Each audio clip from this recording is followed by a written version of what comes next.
she said, "You kept complaining about your broken watch. Do you like it?"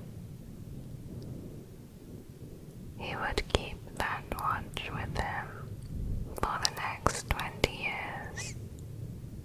It was the only thing he had to remind him of her, because his world was about to change completely.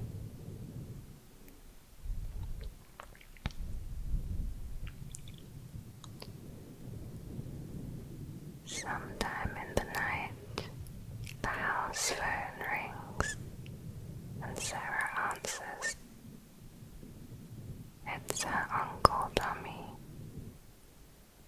Sounding urgent, he asks to speak with her dad, but the call drops. A mysterious infection has been going around, causing a nationwide pandemic. At this point, it wasn't clear how bad it was. It started in the cities. Hospital admissions rose, while people went home to recover. Then they started to turn. As Sarah goes to find her dad, she hears gunshots and an explosion in the distance is seen in the city. Joel rushes in from outside. One of the neighbors is infected and runs through the glass doors. Joel shoots him. Tommy arrives and says half the people have lost their minds. The three drive away, planning to leave the city and head to seclusion.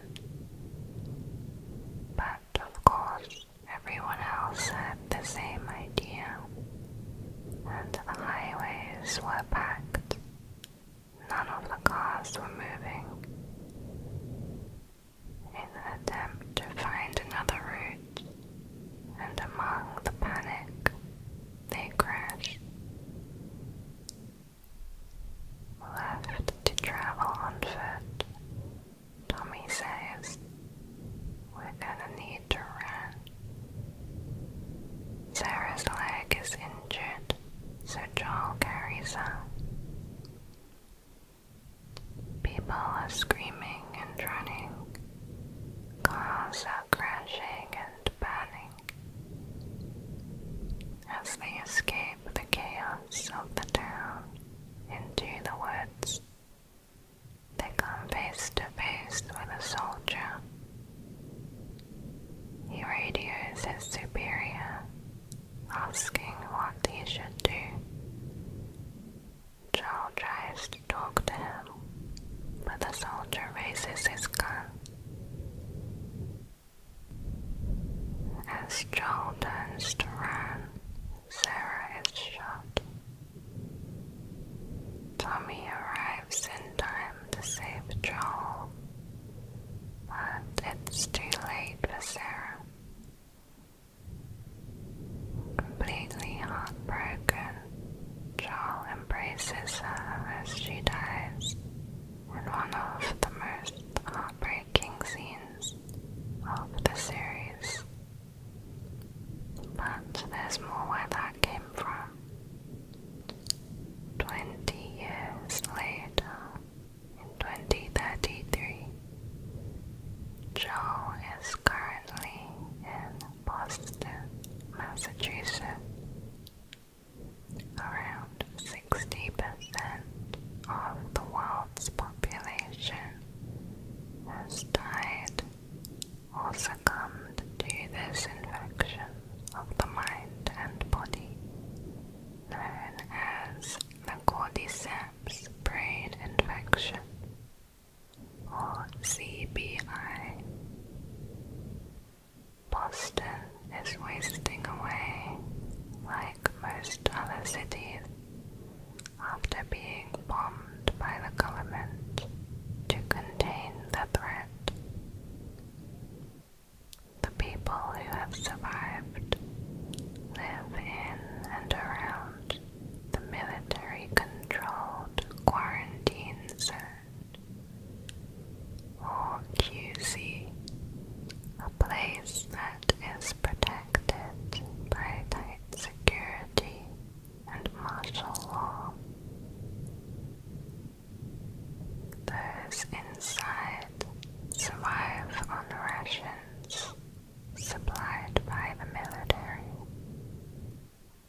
Often that's not enough, and so they are supplemented by a black market economy of food and goods smuggled in from the outside by people like Joel and Tess.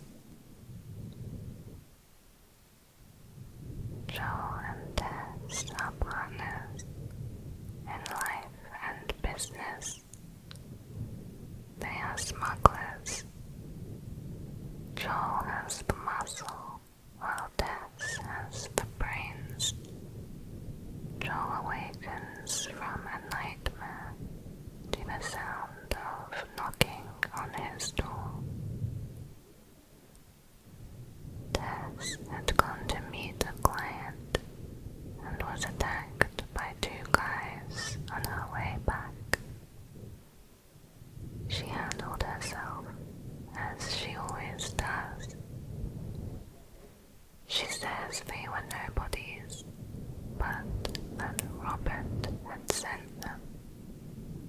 Robert, a fellow smuggler, is withholding a shipment of guns they had paid for.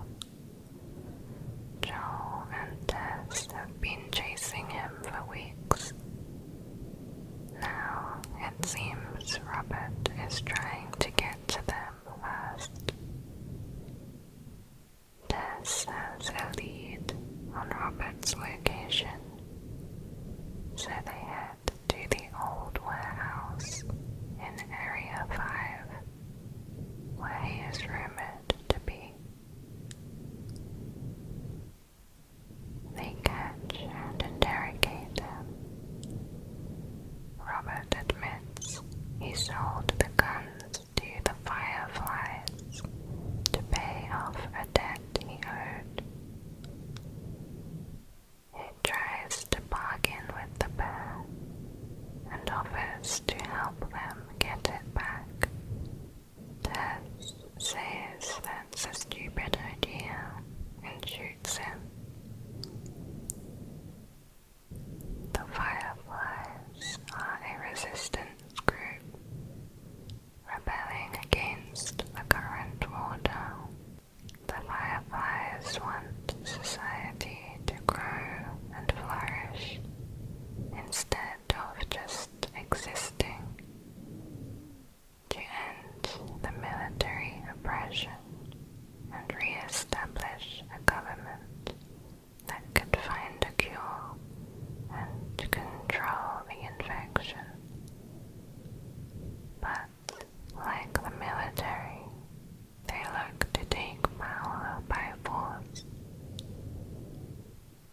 The leader of the Fireflies is Marlene.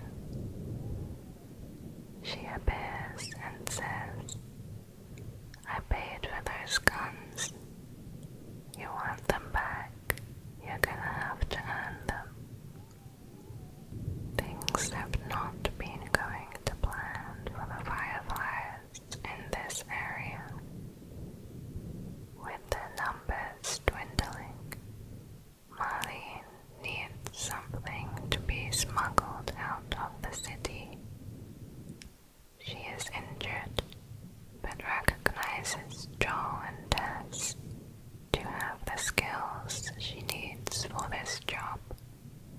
They follow Marlene to her hideout, where she reveals what is to be smuggled is a girl named Ellie. Marlene says there's a group of Fireflies that will meet them at the Capitol building. Ellie, uneasy about going with a couple of strangers, asks, "How do you know them?" Marlene replies, "I was close with his brother, Tommy." Tess verifies that Marlene has the guns, and they agree to do the job. Ellie is 14 and was born in the quarantine zone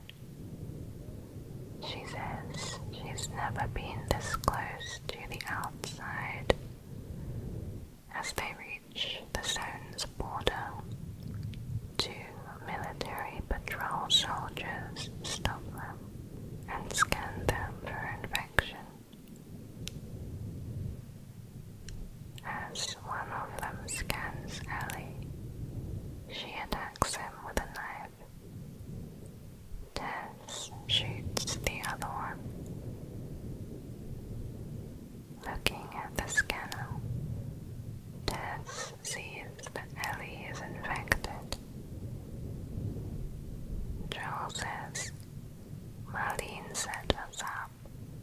Why the hell are we smuggling an infected girl? Ellie explains she was bitten 3 weeks ago, but never turned. Tess says that's not possible. Everyone turns within 2 days. She asks Ellie what the Fireflies had planned for her. Ellie says, whatever happened to me is the key to finding a vaccine. And Marlene wants to take her to a quarantine zone where they have some doctors looking for a cure. Joel doesn't buy it and wants to turn back. But Tess says, what if it's true? We've come this far, we might as well finish it. Joel warns her of the risky journey ahead, but Tess has made up her mind. On their way, they encounter the many infected in more progressed and dangerous forms. All those infected with CPI are no longer human, becoming extremely aggressive, attacking on sight. Inside the quarantine zone, we usually come across runners, those which have recently turned. They are fast and often attack in groups. But outside, those infected run free for months and years, causing the infection to progress. In a month, runners turn to stalkers. Stalkers are more stealthy. They often hide, waiting to ambush survivors. The third stage comes after a year. They are known as clickers. The fungal growth has overtaken the person's face, causing clickers to be blind. In turn, they have developed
trap and is pulled upside down. Bill is annoyed at his intruders, but begrudgingly helps them to search for a car. They travel through the suburbs and through the high school, where they encounter a rare bloater for the first time. The car Bill had in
Joel and Tommy catch up with her at a nearby ranch. Joel says, "Do you even realize what your life means? Running off like that, putting yourself at risk. It's pretty goddamn stupid." Ellie replies, "Well, I guess we're both disappointed with each other. Everyone I have cared for has either died or left me. Everyone except for you." Joel said, "You're not my daughter, and I sure as hell ain't your dad." As they arrive back at the settlement, Joel has changed his mind. He asks Tommy where to find the lab. It's all the way out at the University of Eastern Colorado. In the science building. Looks like a giant mirror. You can't miss it. They reach the university and find the lab, but there's no sign of the Fireflies. A tape left on a voice recorder said, "If you're looking for the Fireflies, they've all returned to St. Mary's Hospital.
unwillingness to cooperate with David leaves him no choice.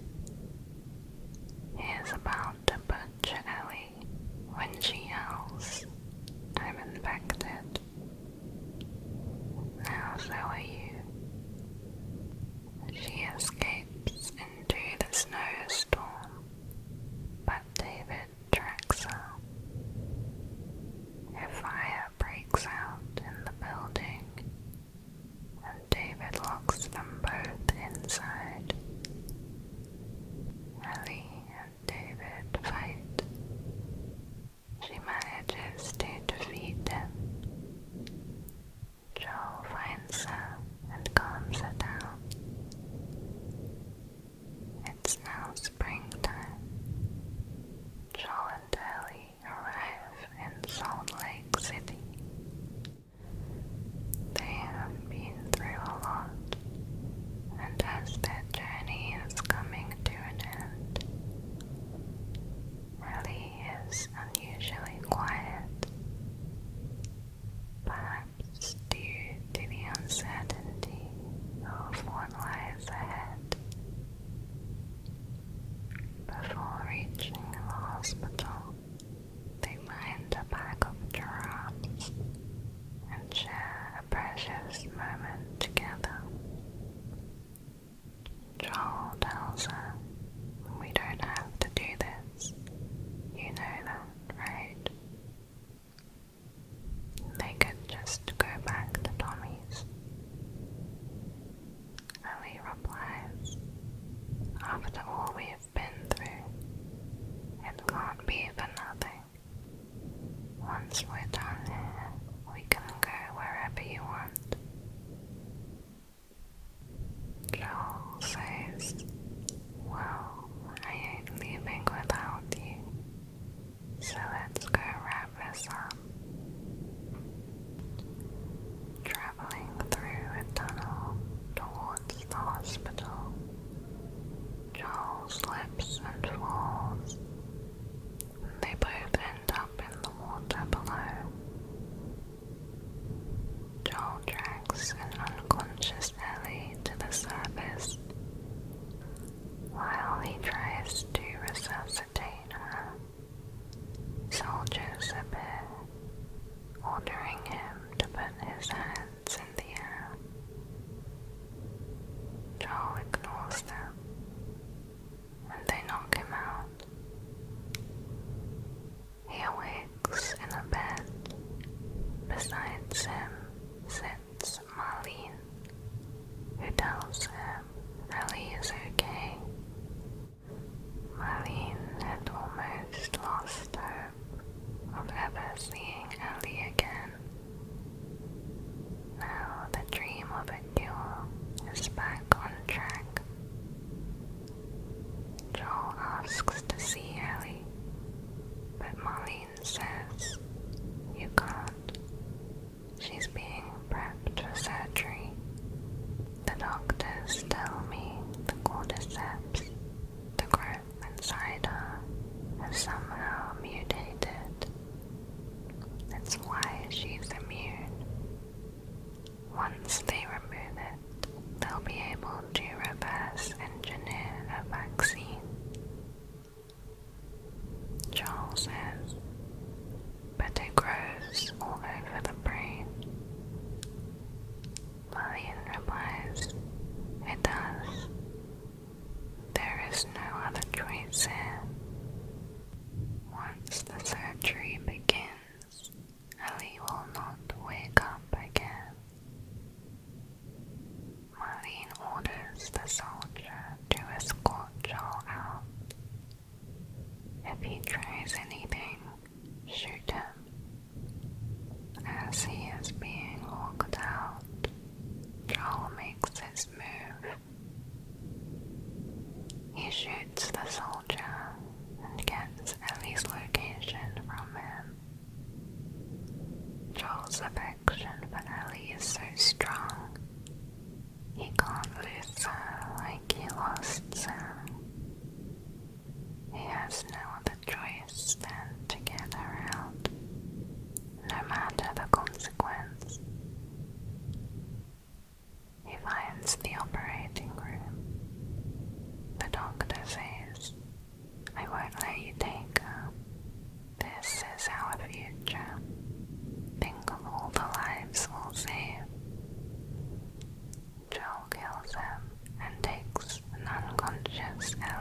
can't save her, she says.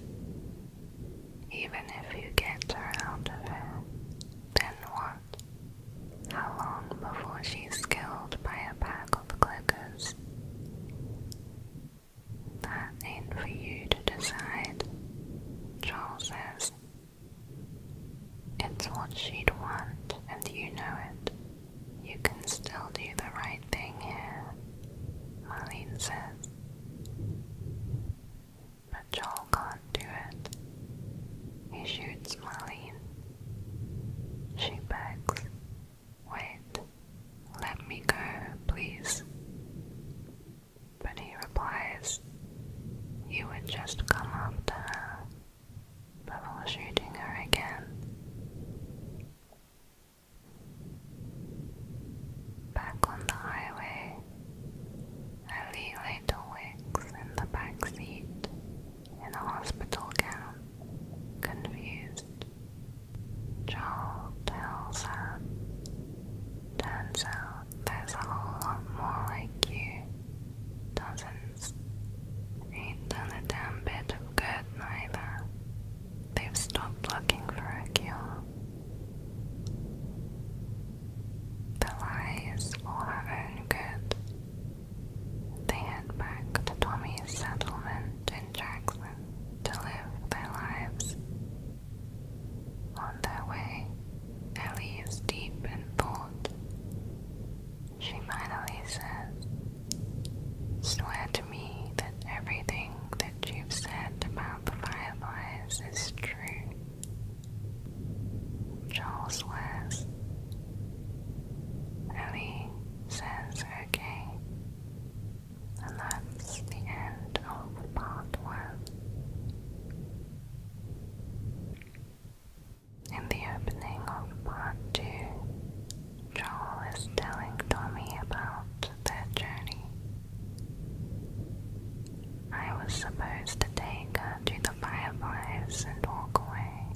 One night at a dance, the relationship with Dina took a turn, and Dina kissed her. One of the older guys, Seth, chimed in, saying this was a family event. Things escalated, and he said this town didn't need another loudmouth dyke. Before Ellie could make her response, Joel stepped in. Ellie, however, got mad at Joel for doing so. "I don't need your fucking help, Joel," she said. Joel had found peace in Jackson. He helped patrol the camp's perimeter, and in his spare time he had hobbies like woodwork. His primary driver was watching over Ellie. He wanted her to grow up safe, educated. He taught her to play guitar and to swim. When it was her turn to go out on patrol, he would make sure she was put in the safer, less infected locations. However, the loss of Ellie's purpose manifested as a distrust of Joel's account of what happened. She continued to look for answers.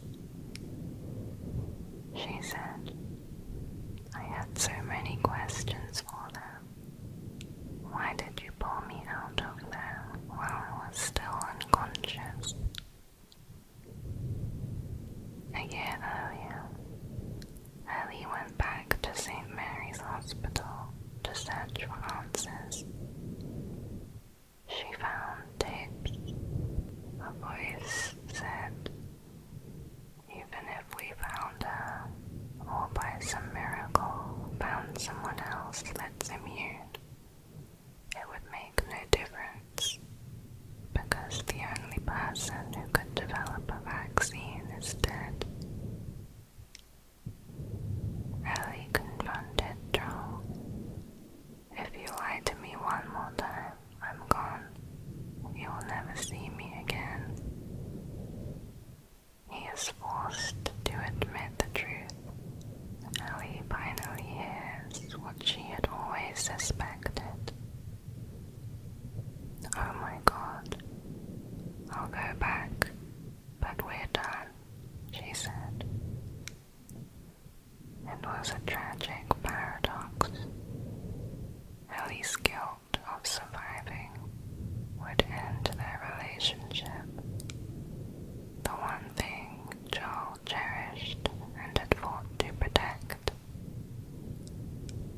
Joel would still watch over her from a distance. Fast forward to after the dance. Feeling guilty in her outburst, Ellie went to see Joel. He's out on his porch, playing the guitar. In a heartfelt scene, Ellie hints at forgiving Joel for what had happened, for choosing to save her all those years ago. Joel had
Joel says, "You'll act like you heard of us." Abby says, "Because they have," and shoots him in the leg, while the others knock Tommy unconscious. "Who are you?" Joel asks. "Guess," Abby replies. Joel had killed so many to survive. It could be any number of people looking for payback. "Why don't you just say what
some gates in the QC and a note about WLF at the Saravina Hotel. To progress, they need fuel for the generator. They head downtown, eventually finding some in a synagogue. They reach the Saravina, finding it filled with infected or dead WLF soldiers. They were shot recently, and 2 of them are tied up. Ellie knows immediately. Tommy did this. It's one of the ones that killed Joel. This guy was Nick, also part of Abby's group, were Jordan, Leah, Nora, Manny, who is Abby's best friend, Owen, Abby's former boyfriend, and Mel, Owen's new girlfriend, who is pregnant. Before killing them, they see Tommy had extracted another QC gate code. Ellie and Dina decide to set up camp in one of the buildings.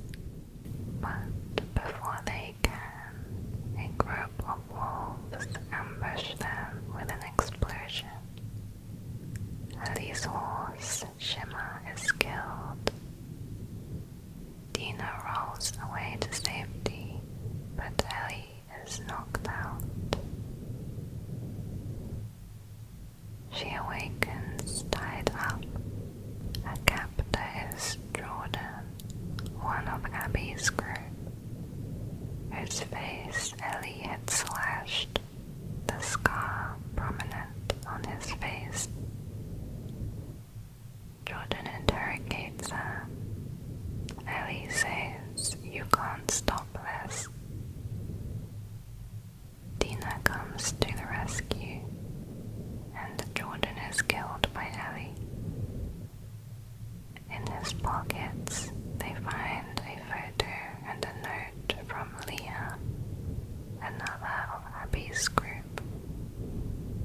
She says she is posted at the TV station, so they head that way.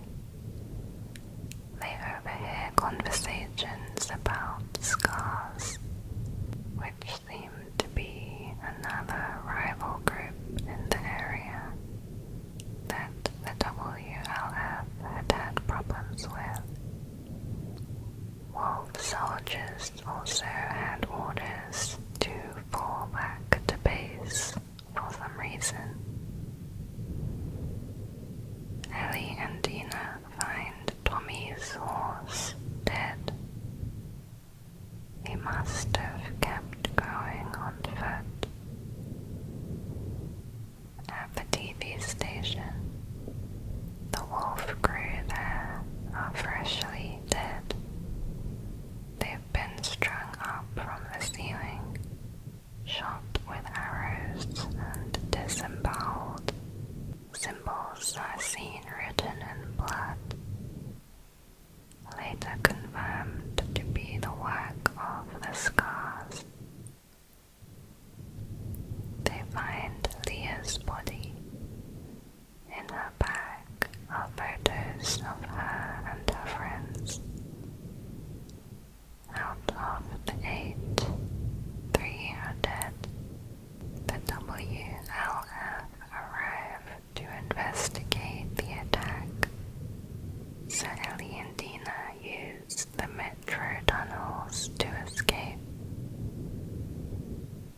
But the tunnels are ridden with spores, and they come across a type of infected they've never seen. An alternate 4th stage named the Shambler that engulfs its targets with acidic clouds. Making their way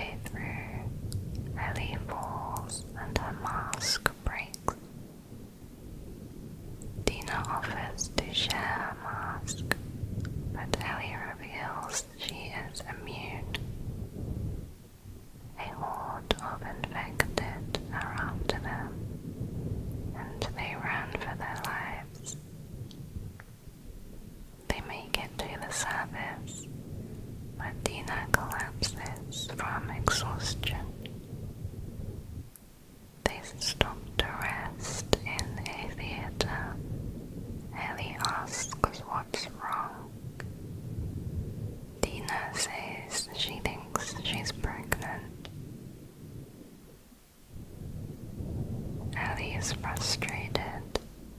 She cares about Dina, but this news complicates her plans for revenge.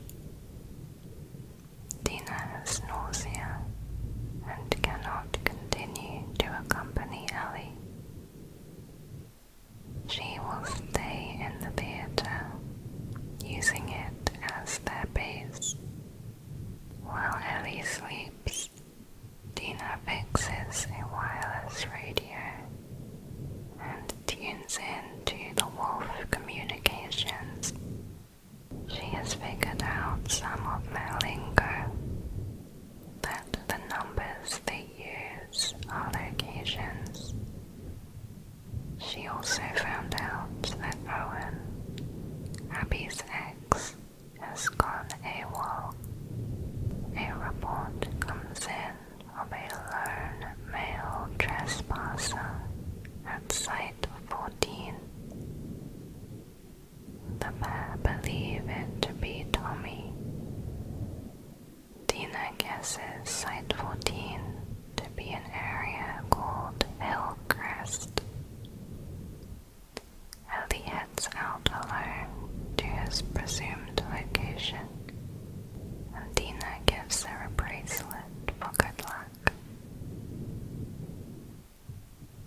Reaching Hillcrest, Ellie hears gunshots and assumes it to be the right location. Wolves are swarming all over the place, looking for the male trespasser. Ellie soon finds him, but it's not Tommy, it's Jesse. He had decided to sneak out and come help them. Ellie is happy to see Jesse. However, they need a way to evade the wolf who are closing in on them. Jesse's idea is to steal one of their trucks. It works. They narrowly escape.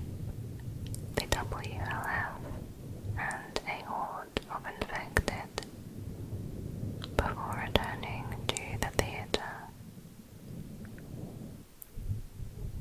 While Ellie was away, Dina figured out Nora's location. She is at the hospital collecting supplies. Ellie is determined and ready to go immediately. Jessie stays behind to rest.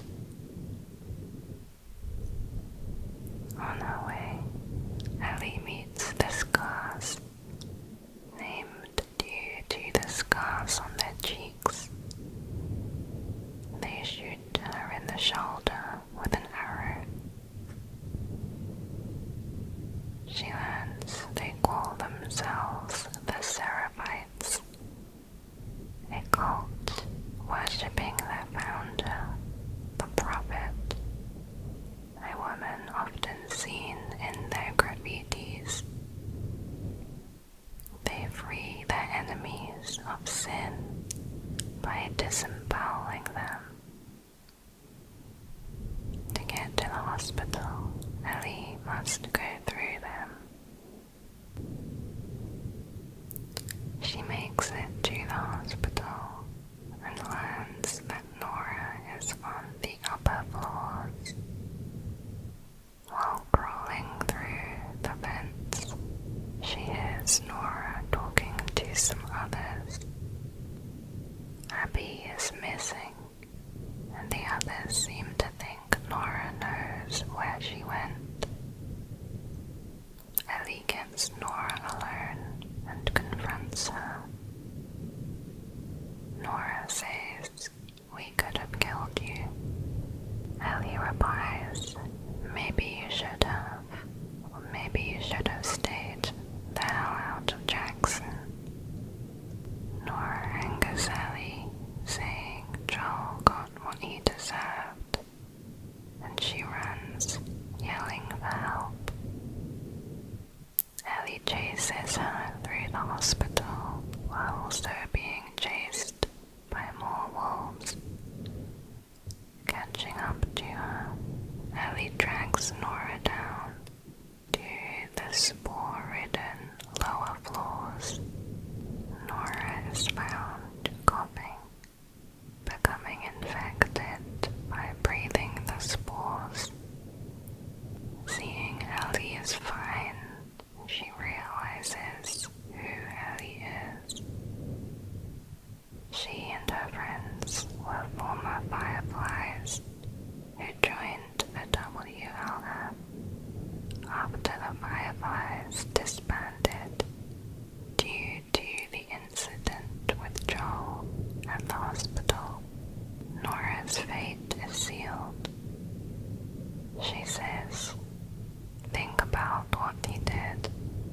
How many people are dead because of it?" Of course, Ellie was already painfully aware of that fact. What Ellie does not know is who Abby was exactly. On that day in the hospital 4 years ago, Joel killed the only person that could perform the crucial surgery, Dr. Jerry Anderson. Abby was his daughter. In fact, Ellie never actually learns that Joel killed Abby's dad, and Abby never learns of the bond between Ellie and Joel. While Ellie does not know the details, she has a feeling the events at St. Mary's Hospital was the reason for his death. It had finally caught up to him. But this knowledge did not matter. Ellie's rage was all-consuming, and she would not stop until Abby was dead. She forcefully extracts Abby's location from Nora and returns to the theater. Dina is struggling. While she's asleep, Jessie asks Ellie if she's pregnant. Ellie says yes. Jessie says she needs to be taken back to get proper care, but they both know Dina won't leave without Ellie, and Ellie says she can't leave without Tommy. So Jessie agrees to head for the aquarium, the location that Nora had given, hoping that they can find Tommy there. Although Ellie is just using Tommy as an excuse to keep going, her ultimate goal is Abby. Between them and the aquarium is a large flood of water. Meanwhile, the wolves are all around the surrounding areas. Jessie spots a boat, so they decide to go steal it. On their way, they overhear that a trespasser is at the marina. Believing it's Tommy, Jessie wants to go to the marina and help him. Ellie, however, wants to keep following Abby's lead to the aquarium. Her need for revenge now surpasses everyone else, including Tommy and Dina. Jessie parts ways and heads for Tommy. "I really hope you make it," he says. Ellie, alone once again, steals the boat and is swept towards the aquarium.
7 of the 8 are dead. Only Abby remains. Reluctantly, Ellie agrees on Tommy and Jesse's plan to return to Jackson. Tommy heads off to prepare. Ellie says, "Thanks for coming back for me." Jesse replies, "My friend's problems are my problems." Suddenly they hear an intruder attacking Tommy. They go to see what happened, and Jesse is shot dead.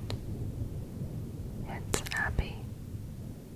She orders Ellie to stand up from her hiding place, otherwise she'll shoot Tommy too. Tommy tells Ellie to run, but Ellie comes forward and says, "I know why you killed Joel. He did what he did to save me. There is no cure because of me. I am the one you want." Abby says, "You killed my friends. We let you both live, and you wasted it." By killing Joel, Abby had not got the satisfaction she hoped for. Nevertheless, she grieved and decided to move on. But her actions caused the same reactions in Ellie. At this point in the game, we go back in time, see things from Abby's side, and play as her character.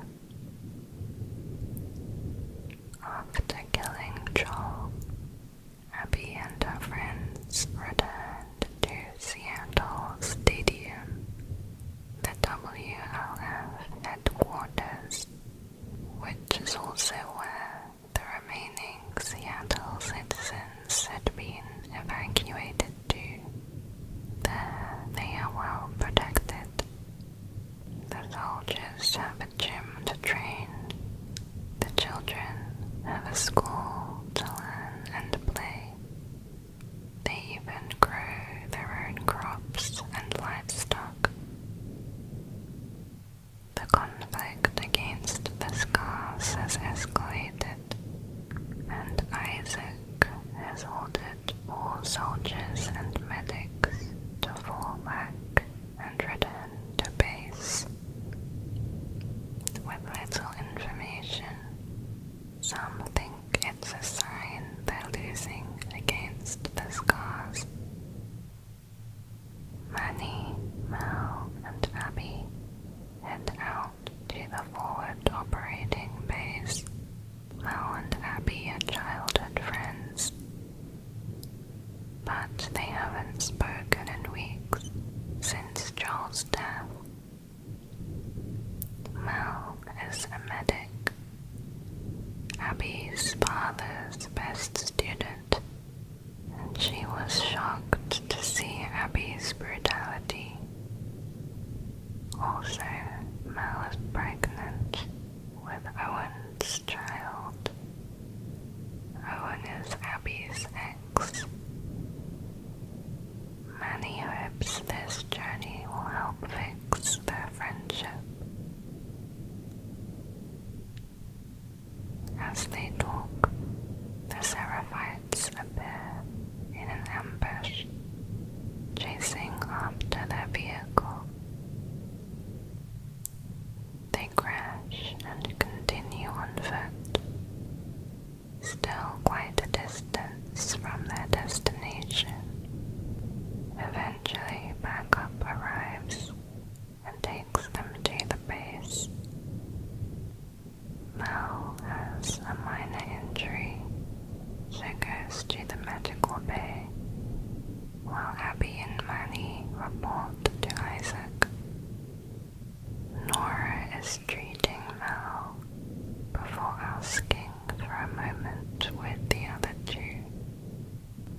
shows them a body bag.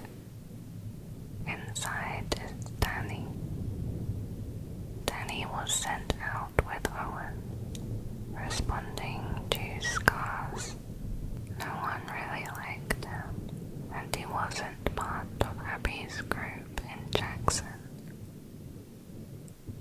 Owen is missing, but Danny made it back to the base and gave a message to Isaac before dying. Abby is worried as to why no one is searching for Owen. Isaac is in the apartments, a makeshift prison used to hold and interrogate captured Seraphites. Isaac makes it clear that he is done making truces with the scars. The reason for the fallback is his new plan: to attack the island with full force, destroying the Seraphites for good. He tells them, "There's a big storm a few days out. We're gonna use it to mask our approach. You two are going to lead the first wave. Pick your squads and start prepping." Abby asks about Owen. Isaac says he shot Danny, apparently to protect some scar. Not believing Danny's story, Abby asks to go after him, but Isaac refuses, sticking to the plan. "We've only got one shot at this. This is bigger than any of us. Definitely bigger than Owen. If he turns up, I'll give him the benefit of the doubt. But I need you, Abby."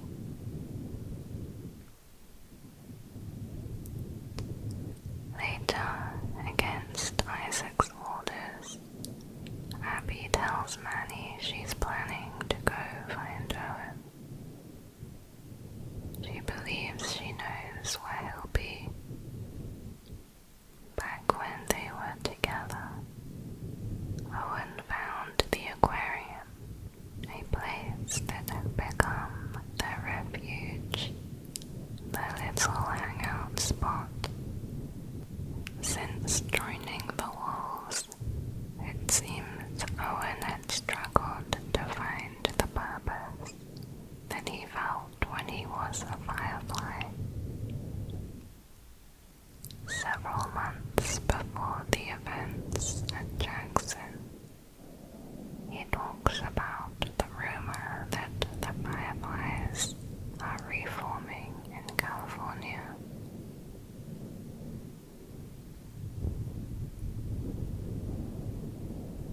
Manny helps Abby to sneak out on her secret mission.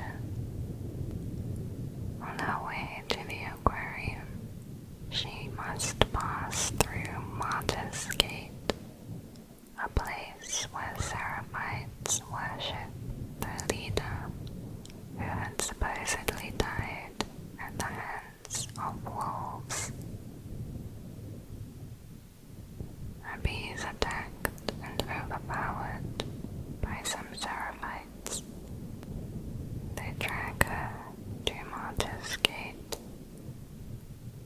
and there, like at the TV station, bodies of WLF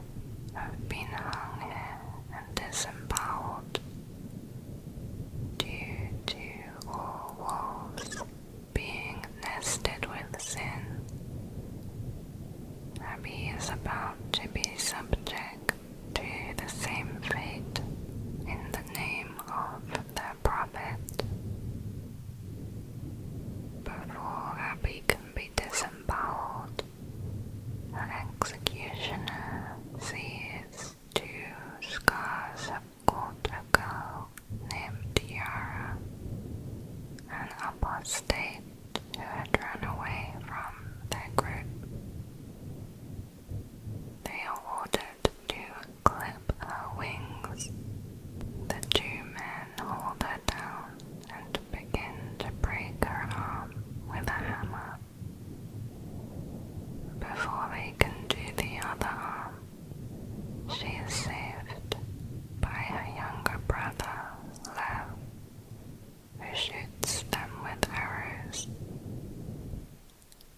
Abby, who is still hanging, strangles the third scar with her legs. Yara tells Lev to cut Abby down. The three work together to escape the Seraphites and the infected. Passing out from her crushed arm, Abby carries Yara to safety. She sets her arm and ties a splint to it. Abby tells Lev that they should leave her by tomorrow, before leaving herself towards the aquarium. Finally reaching her destination, she finds Owen in the boat and asks what happened. They were cleaning out a small camp with a few scars. He was about to kill an old guy who wasn't fighting back. Owen couldn't do it and told Danny he was done. Danny was going to shoot him, so Owen shot him first in self-defense. Now he planned to go to Santa Barbara, where he had heard the rumors the Fireflies were reforming.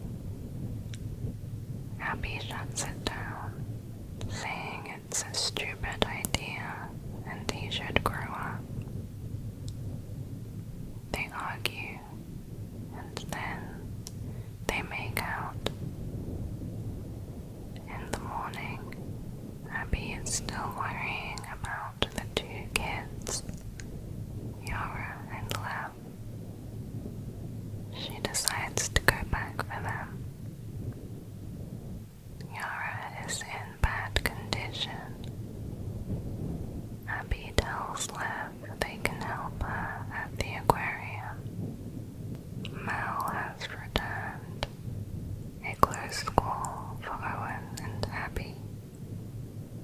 She takes a look at Yara's arm, explaining the bones are shattered. She has compartment syndrome, meaning the arm needs to be amputated. To get the necessary supplies from the nearest wolf-occupied hospital would take days, time that Yara did not have. Lev says, "What if I can get you there in 2 hours?" He reveals the Seraphites built bridges, allowing them to cut across the water and cover ground quickly. On their way to Lev's shortcut, they meet Seraphites, who call Lev Lily. The reason why he was now on the run. Lev had long desired to live as a boy. He wanted to be a soldier like Yara, but was instead chosen to be married to a Seraphite elder at only 13 years old.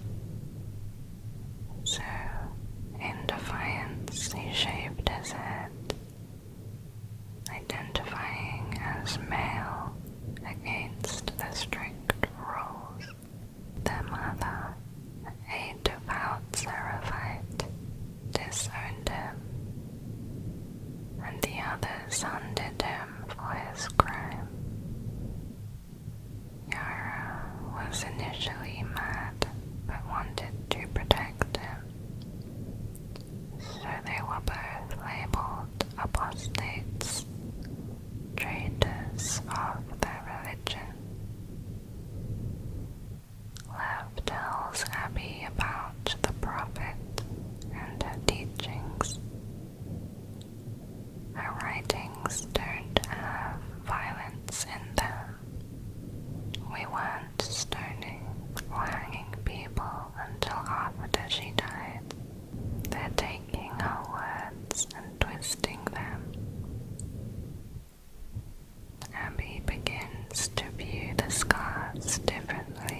has a severe fear of heights.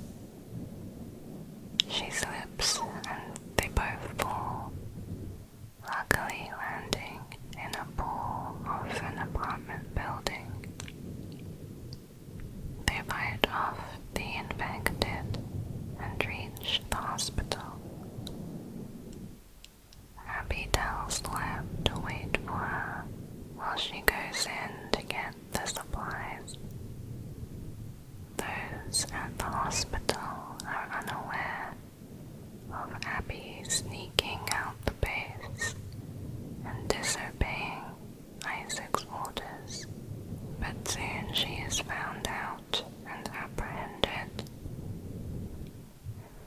Nora arrives and releases her. Abby lies to her friend, telling her the medical supplies she needs are for Owen. Nora says most of those supplies have already left in preparation for their attack on Seraphite Island, but they haven't checked the lower floors yet. When the outbreak first began, the hospital was overrun with infected, so it was easier to just lock them in. They have been entombed there for 25 years. Abby finds the supplies for Yara, but also finds an infected, unlike any other, the Rat King. Multiple stalkers, clickers, and uploader have become conjoined to form one entity, a huge mass of infected bodies. It attacks with extreme strength. Those that separate from it have the agility of stalkers and the spore projectiles of a Pluto. Abby's most difficult infected encounter so far.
must work to take this guy out.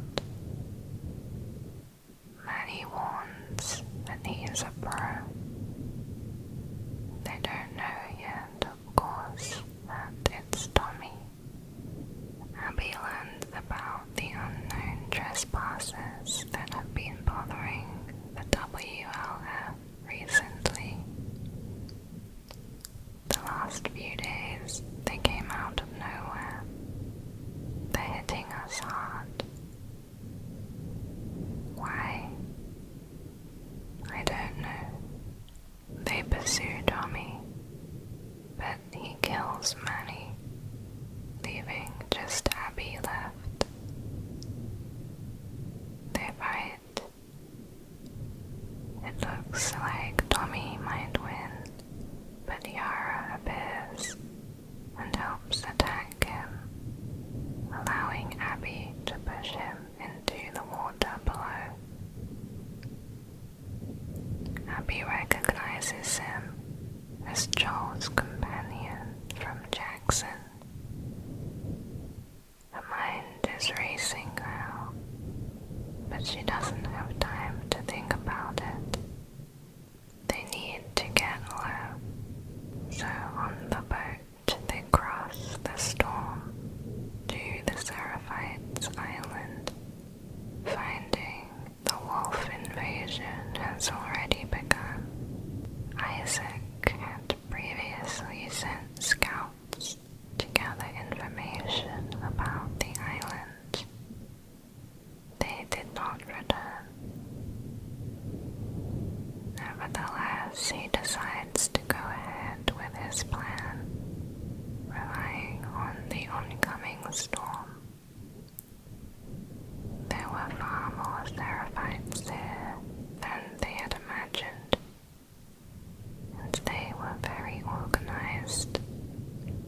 The Seraphites live simply in wooden houses with children, crops, and livestock.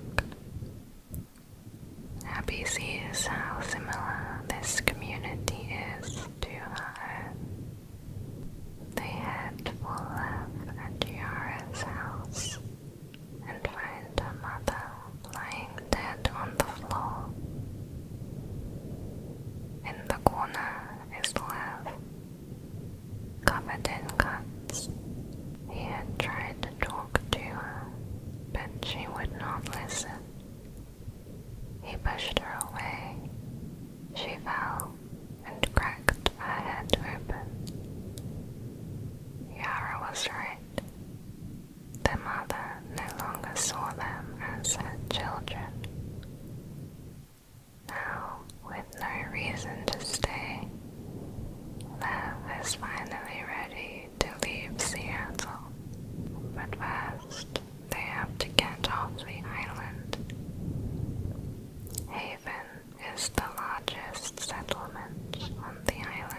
becomes enraged, revenge stirring in her once again.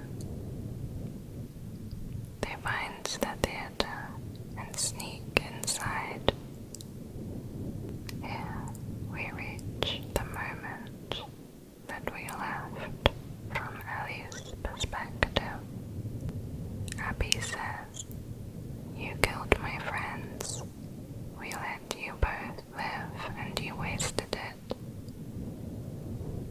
Abby shoots at Ellie, but Tommy pushes her down just in time. As a result, Lev shoots an arrow in his knee, and Abby shoots him in the face. Ellie runs. They fight one-on-one in a very long, drawn-out fight. Abby is physically stronger and begins to overpower Ellie.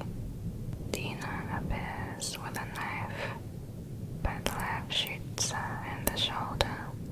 Abby is about to kill Dina when Ellie says she's pregnant. Abby replies, "Good." Lev calls Abby's name, giving her a look. Abby comes back from the darkness of her murderous rage. She tells Ellie, "Don't ever let me see you again." And so, for the second time, Abby shows mercy and lets Ellie live. Months later, Ellie and Dina are living on a farm. They had made it back to the Jackson community. Just Dina had given birth to a baby boy. They had named him JJ. Perhaps after those loved ones they lost, Jesse and Joel. Here they have peace, love, a purpose in JJ, and a farm. An ideal life for Dina. Ellie too, however, she is still haunted by the loss of Joel. She seems to have PTSD, suffering traumatic flashbacks that take her back to the room where Joel was killed. Dina is understanding and loving, but Ellie still grieves. As Ellie returns from one of her hunting trips, there is a visitor waiting. It's Tommy. He survived somehow, but has a limp and is blind in one eye. Tommy is perhaps the only person who truly understands what Ellie is going through.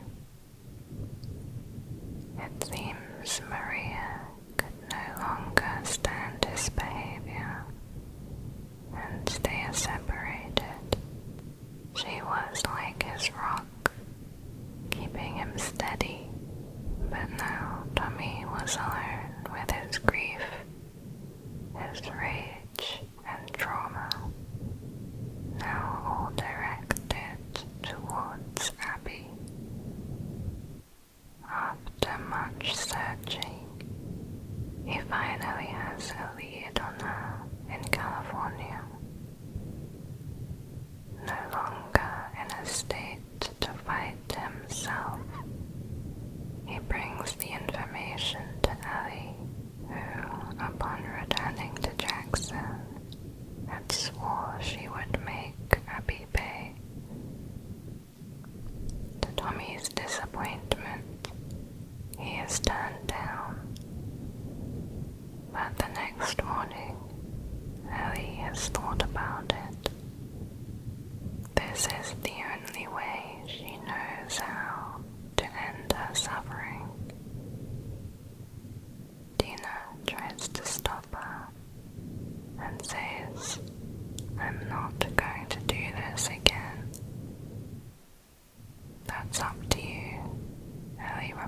years, she leaves their farm and family, this time without Dina's bracelet.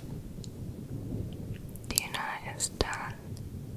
In Santa Barbara, Abby and Lev are looking for the Fireflies, but the outpost where they were meant to be is deserted. There is a wireless radio through which Abby manages to gain contact. A man tells her that all the Fireflies were brought back to home base. There are about 200 people there. He gives Abby instructions on how to find them, get to Catalina Island, approach the large domed building in Avalon. We'll find you.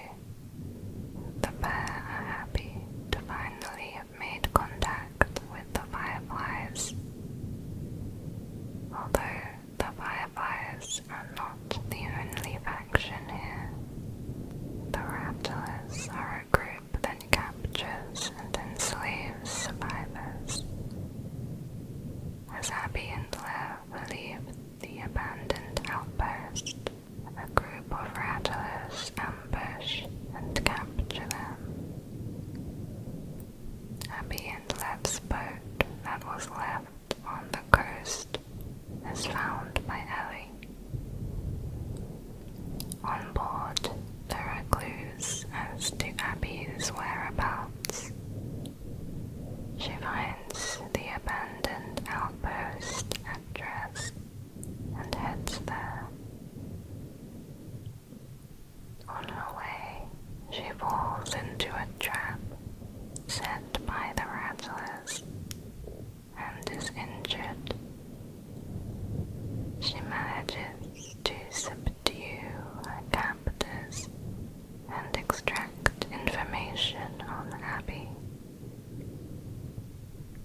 One of them says, "You're looking for an Abby, right?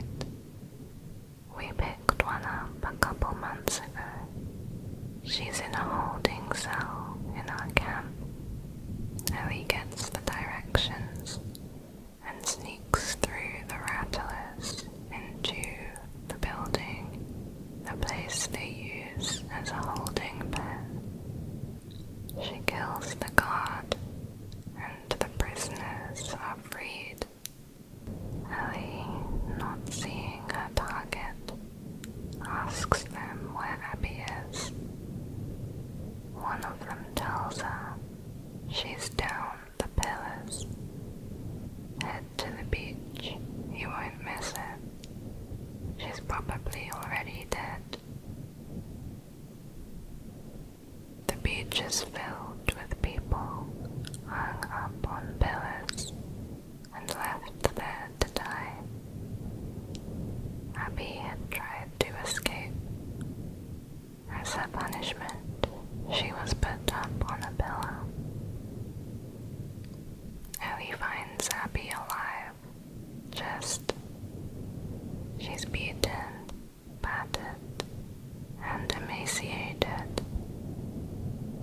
Ellie releases her from the pillar, but Abby's immediate concern is for Lev. She gets Lev and tells Ellie there are boats this way. Ellie follows as Abby staggers away slowly. She places Lev in one of the boats. Joel's dying face flashes in Ellie's mind. While this is not how she imagined this playing out, she's come too far to not finish this once and for all. She tells Abby, "I can't let you leave." Abby says, "I'm not doing this."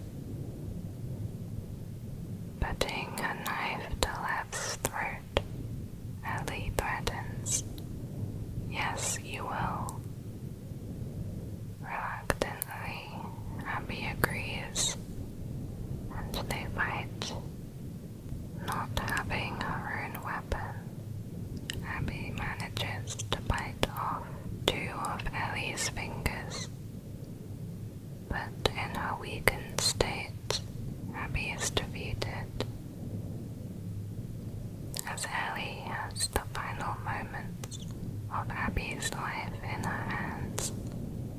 She has a flashback to that evening after the dance in Jackson, when she talked with Joel for the last time. Perhaps wondering if Joel would have wanted this. He had saved Ellie so that she could live her life, feel loved, and feel joy. And perhaps what Ellie saw in Abby and Lev also reminded her what Joel had felt for Ellie. She releases Abby and tells her to go. Abby and Lev float away on the boat, now heading for Catalina Island. Ellie arrives back at their farm to find Dina and JJ are gone. The house is